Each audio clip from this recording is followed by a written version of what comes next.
Professional psychic tomorrow, somebody used by major law enforcement officials in D.C., Los Angeles, and New York. I know a lot of you guys are skeptical and think I've gone soft, but I think it's fascinating and I cannot wait. I don't know how the game works, but it is an hour session with a highly respected psychic, law enforcement officials in New York, D.C., and Los Angeles, I am told. 19 current cases this person is involved with.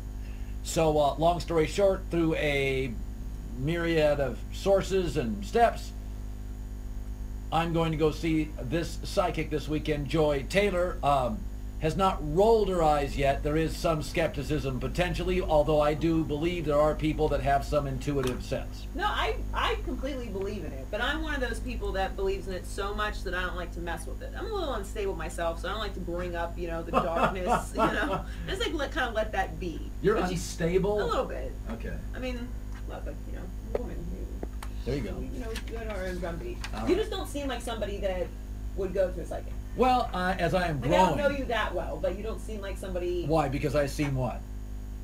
Well, you said you're a skeptic, and I see you as that. So I couldn't see you like relaxing and like letting yourself submit to whatever it is that they're. That's a good word. Submit. I am submitting tomorrow. Yes. That's a good word. I like that word.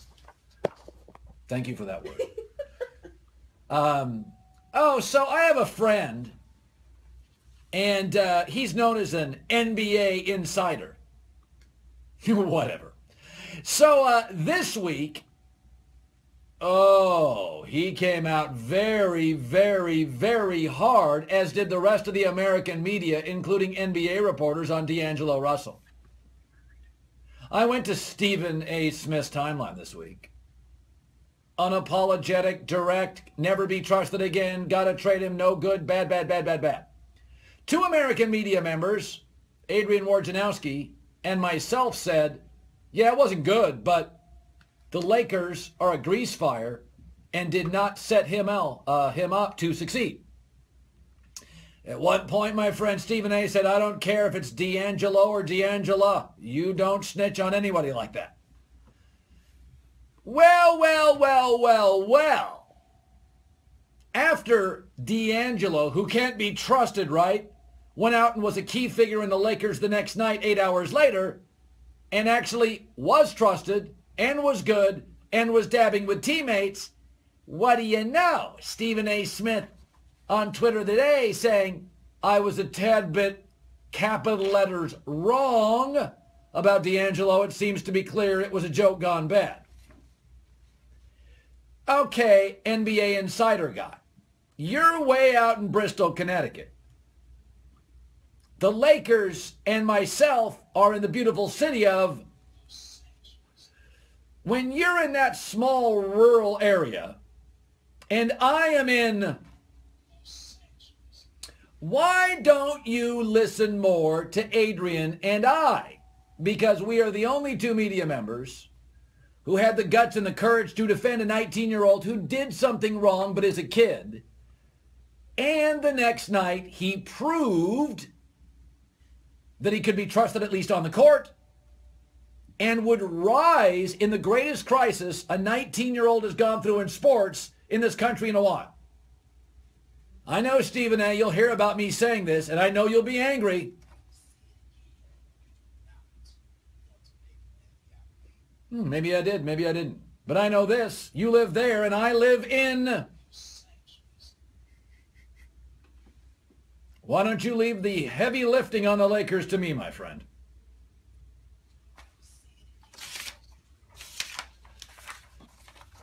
And I'll just leave it there. Callaway changed the ball, then made it even better. The new Chrome Soft, extremely soft and incredibly fast, but now it's even easier to control from 100 yards and in. Go to CallawayGolf.com to learn more. The new Chrome Soft, we changed the ball, then made it even better. Howie Long, R.J. Bell, and Doug Gottlieb. Doug Gottlieb is very, very interesting. So I was doing an interview today with Doug Gottlieb at the Final Four. Here's the way the game generally works. I book a guest. They come on the show. I ask them questions. We finish interviewing, and then we cordially go our separate ways. Doug Gottlieb, a friend of mine, did something new today. In the middle of our interview, he started taking pictures and ended the interview.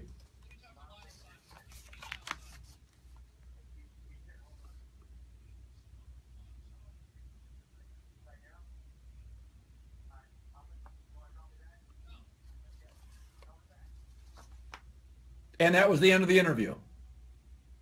That was a first. It's a little disrespectful. It kind of is. Not going to lie about it. All right. Almost done, headed for the weekend. You'll get us on iTunes later today. Baseball season starts on Sunday. And I'm on the Dodger station here in Los Angeles. Now on the Marlins station, WINZ 940 AM in Miami. And I don't know who's going to win the World Series, but I do think it's remarkable. I'm a believer. They call it value investing. Buy low. Think about where Theo Epstein was about 3 or 4 years ago and see where he is now. Like, for anybody that doubts analytics, I've been saying something, and I believe this to be true. An NFL Super Bowl is won on the sidelines with a head coach. Bad coaches don't win Super Bowls. In the NBA, championships are won with the players in the court. But in baseball, championships are won upstairs. They're not won by the manager. Ned Yost is considered one of the weaker managers. If you doubt what I'm saying, look at the Cubs 3 years ago and look at the Cubs today, the favorite to win the World Series. It is ahead of schedule. It is remarkable. I saw the odds about 2 weeks ago, and I told my guys, you got to get on R.J. Bell. They are considerably more backed by wise guys than the Kansas City Royals, who have been to back-to-back World Series.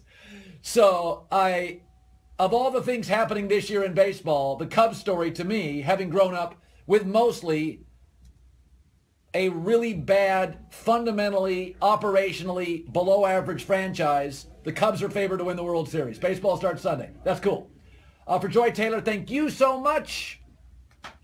And for everybody listening, thank you so much. We'll see you Monday. It's The Herd.